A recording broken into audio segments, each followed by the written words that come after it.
Bulletin के आगाज में सबसे पहले आपको बताएं कि कातिलाना हमले की एफआईआर को चैलेंज करने का फैसला किया। मुझे मालूम था कि लोग मुझे कत्ल करेंगे, इसलिए वीडियो रिकॉर्ड करवा दी थी। मंसूबा नाकाम हुआ तो कत्ल के दूसरे मंसूबे में वारदात को मजहबी रंग देने की कोशिश की गई। सीनियर सहाफ़ियों से गुफ्तगू में चेयरमैन पीटीआई इमरान खान का कहना था, मुल्जिम नवीद की जान की हिफाजत कर रहे हैं, फौज के साथ कोई लड़ाई नहीं, सिर्फ एहतसाब के मामले पर मसला हुआ।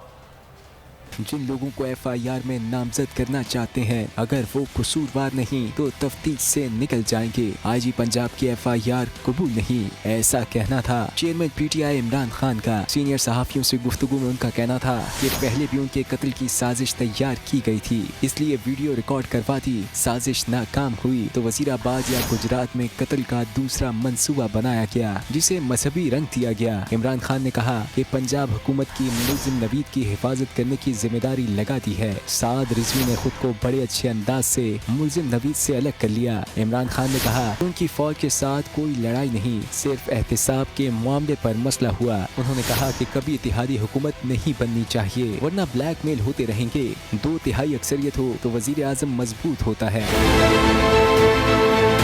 बहुत अच्छी कवरेज की है, ये मार्च की तो जबरदस्त कवरेज थी, बॉल की प्रॉब्लम सबसे बेस्ट थी। सबसे ज्यादा रील्स और सबसे ज्यादा रेटिंग के साथ बोल रहा नंबर 1। सब्सक्राइब करें और बेल दबाएं ताकि कोई खबर रह न जाए।